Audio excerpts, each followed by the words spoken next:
పాలక్ ఉల్లి కారం తయారు చేసుకోవడానికి కావాల్సిన ఇంగ్రీడియంట్స్ని ఒకసారి చూద్దాం. పాలక్ ఉల్లి కారం తయారు చేసుకోవడానికి కావాల్సిన పదార్థాలు: కట్ చేసుకున్న పాలకూర, ఉల్లిపాయలు, వెల్లుల్లి, కారం కలిపి చేసుకున్న ఉల్లిపాయ పేస్ట్, నూనె, ఉప్పు, పసుపు, తాలింపు దినుసులు, ఎండుమిర్చి, కరివేపాకు, వెల్లుల్లి ముక్కలు.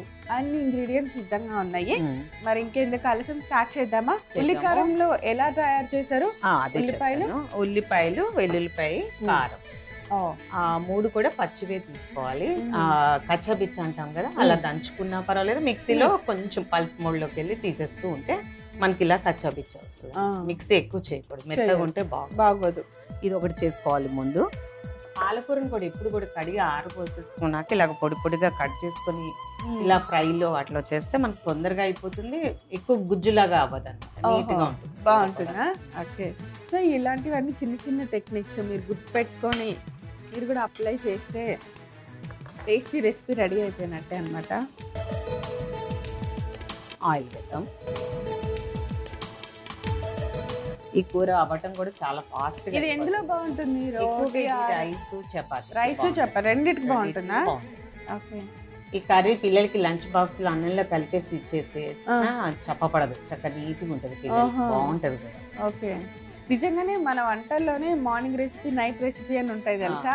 ఇవి కొన్ని మార్నింగే చాలా టేస్ట్ గా అనిపిస్తాయి, నైట్ కొన్ని లైట్ వంటకాలు అవి చాలా టేస్ట్ గా అనిపిస్తాయి. పాలకూరలు అవన్నీ కదా, నైట్ కూడా బాగుంటాయి. పాలు పోస తోటకూర ఒకటి నైట్ తినకూడదని చెప్తారు. ఆ కూరలో పాలకూర మటుకి ఎనీ టైం. యాక్చువల్లీ మనం చపాతీలో కూడా పాలక్ ప్యూరీ వేసి మంచి చాలా బాగా చేస్తున్నాం కదా. సో ఆయిల్ వేడెక్కాక పోపు దినుసులు వేయాలి. అట్లయితే ఇది కూరలా ఉంటుందా? కూరలా. మనకి పోపు సామాన్లు కూడా ఇన్ని వద్దు అనుకుంటే ఓన్లీ జీలకర్ర, ఆవాలు కూడా వేసుకోవచ్చు. కొంతమందికి పోపు ఎక్కువ ఉంటే ఇష్టం, వాళ్ళు ఎక్కువ వేసుకోవచ్చు. ఇందులో ఇప్పుడు ఈ సేమ్ రెసిపీలో నాన్ వెజ్ ఏదైనా మిక్స్ చేయాలి అంటే ఏం చేయొచ్చు? చికెన్ చేయొచ్చు. చికెన్, కారం, పాలకూరతో పాటు మెంతి కూర కూడా వాడుకోవచ్చు. చికెన్ వాడచ్చు. ప్రాన్స్ బాగుంటాయా? అంటే కొంతమంది వెజ్ రెసిపీస్ లో నాన్ వెజ్ మిక్స్ చేస్తున్నారు కదా ఇప్పుడు, అందుకని అడిగాను. వాళ్ళకి పన్నీర్ కూడా వాడుకోవచ్చు. పన్నీర్ కూడా బాగుంటుంది. ఎండుమిర్చి,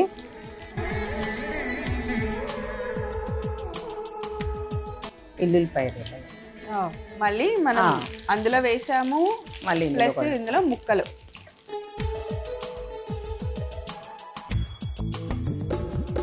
పెద్ద ఎల్లుల్లిపాయ మళ్ళీ ఉడుకుతుంది కాబట్టి ఎక్కువగా అవసరం.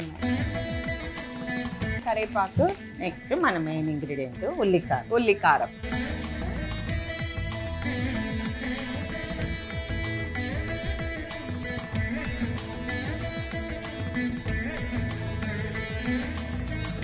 కారము, ఉల్లిపాయ, అలానే వెల్లుల్లిపాయ, ఈ మూడింటిని కలిపి మనం తయారు చేసిన ఉల్లికారం అనమాట. తాలింపు అంతా బాగా ఫ్రై అయిన తర్వాత వేస్తాము.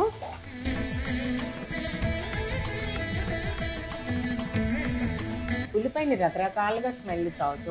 పోసిన వంట చేస్తే ఒక రుచి, పేస్ట్ చేస్తే ఒక రుచి, కచ్చాపిచ్చగా వేస్తే ఒక రుచి. ఆ డిష్ ని బట్టి మనం కూడా దాన్ని మోల్డ్ చేసుకోవాలి. పాలకూరలో ఉప్పు కొంచెం తక్కువ వేస్తున్నాను. పసుపు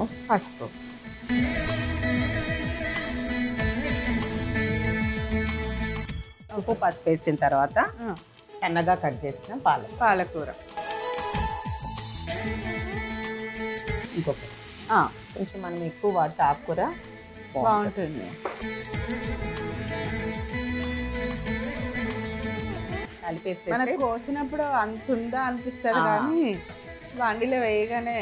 అవును.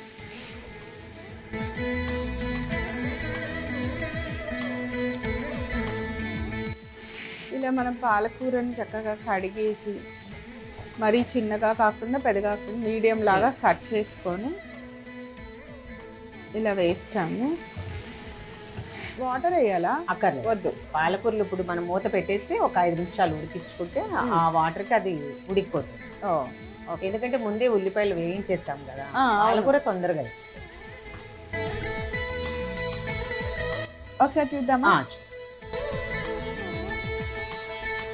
ధనియాలు, జీలకర్ర పొడి. ధనియాలు, జీలకర్ర కొంచెం లైట్గా.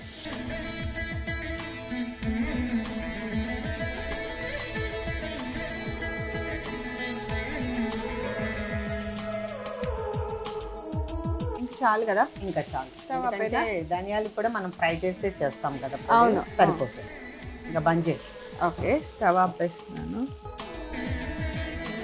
ఇవి ఎక్కువ కలుస్తాయి కదా అన్నము కానీ చపాతీ కర్రీ కొంచెమైనా రైస్ లో ఎక్కువ కలుస్తుంది.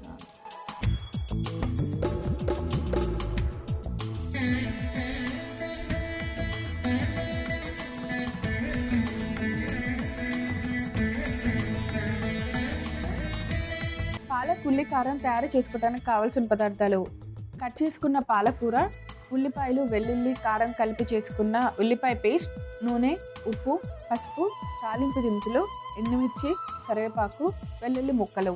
పాలక్ ఉల్లి కారం తయారు చేసుకునే విధానం: ముందుగా స్టవ్ వెలిగించి పాన్ పెట్టి నూనె వేసి వేడెక్కనివ్వాలి. తర్వాత అందులో తాలింపు దినుసులు వేసుకొని కొంచెం వేగిన తర్వాత ఎండుమిర్చి వేసుకోవాలి. తర్వాత వెల్లుల్లిని కట్ చేసుకున్న ముక్కలు కూడా వేసుకోవాలి. కరివేపాకు వేసిన తర్వాత మనం ముందుగా రెడీ చేసిన ఉల్లి కారం వేసి కొద్దిగా ఫ్రై చేయాలి. ఫ్రై అయిన తర్వాత దానిలో కొద్దిగా ఉప్పు వేసుకోవాలి. తర్వాత పసుపు. కొంచెం సేపు అయిన తర్వాత మనం కట్ చేసుకున్న పాలకూరను కూడా వేసేసి బాగా కలిపి మూత పెట్టి మగ్గించుకోవాలి. పాలకూర బాగా మగ్గింది అనుకున్న తర్వాత చివరగా దానిలో ధనియా జీలకర్ర పొడి వేసి బాగా కలిపి స్టవ్ ఆఫ్ చేసి ఒక సర్వింగ్ బౌల్లోకి తీసుకోవాలి. అంతే, ఎంతో రుచికరమైన పాలక్ ఉల్లి కారం రెడీ.